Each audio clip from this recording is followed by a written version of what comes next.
So if you looked on any real estate websites, and anyone can do this, and you start clicking through houses in an area that you want or a style that you like, it seems funny that you always know which houses are going to be the great houses and which ones aren't.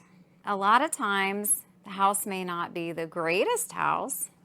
It may be in an area that you wouldn't otherwise consider.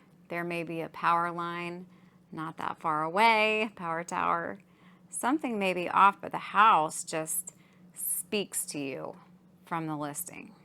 So what goes into creating one of those listings from a marketing standpoint? Well, you have to start with a great property.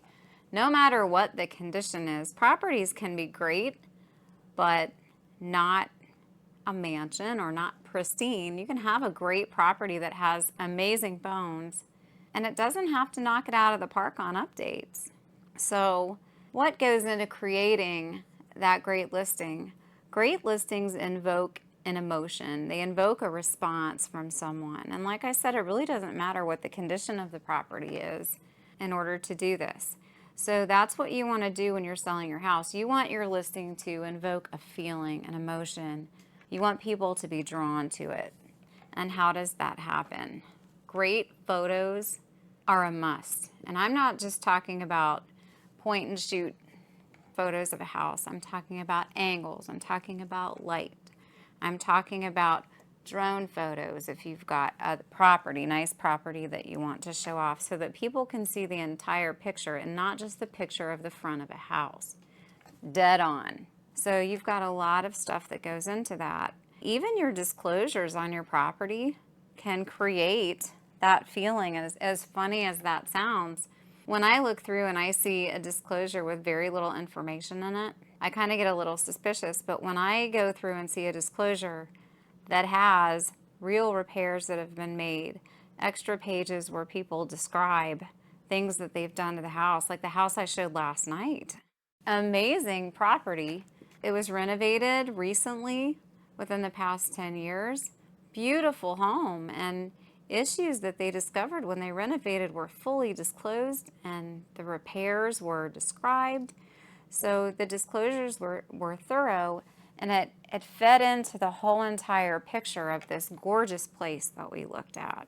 The marketing materials inside the house and outside the house should be attractive and simple. Too much busyness in the marketing can really turn some people off. It should just be attractive and simple and a nice supplement to all those other components. And when people go in, the house should be clean. No matter what condition it's in, just make sure it's clean. If it needs a few things, and maybe it's an estate from mom and dad, but it's obvious that while they owned it, they loved it and took care of it and kept it clean, even though it may not be updated or upgraded to the hilt, that still can be an attractive house, an attractive listing. In the marketing, the best features should be presented. I hear people a lot of times when we go through houses who say, wow, they didn't take a picture of that. We want the best features of the house to be presented in the marketing. So if it's got something special, that special thing needs to be highlighted. People shouldn't have to guess that it's there. And every property, no matter where it is or what it is, has something unique about it that makes it great in some way.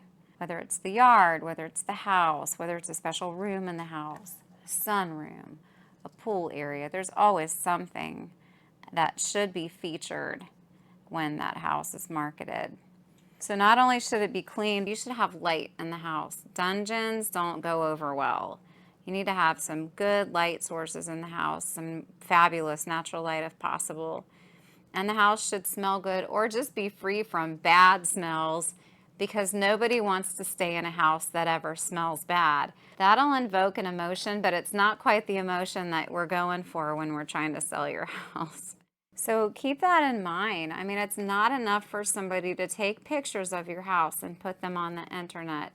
In order to get top dollar and to really attract the buyers to your house, no matter what condition it's in, you need to be able to invoke an emotional response. And price is always going to be the key. price surrounded by this great marketing, because if it has good bones but it needs some work and you're pricing it like it doesn't, like it's been renovated, that's never going to win over the hearts and minds of anyone. But if it's priced appropriately enough to give people vision to see what they can do there, if everything's gone downhill and it needs just a complete renovation, you need to keep in mind that you need to market those good bones, or market what it is, but price it so that an investor can get in there and hit a home run with all the updates and upgrades and repairs that it needs. Great listings invoke positive emotion just from seeing them on the internet. And when you get there, what you've presented on the internet needs to match what the house is really like as well. I know I was playing with the AI in a couple videos ago. We were talking about this where the AI described this mansion and the house was really a fixer-upper. So make sure that the marketing matches the condition of the house in an honest way, but still evokes that emotion and just draws people in to the property to see the possibilities, whether it's a mansion or whether it's a fixer-upper. If you have questions about this or any other real estate related topic, you can always call me at 513-236-1254. You can private message me, and if you're watching on YouTube, please feel free to subscribe. Thanks, bye.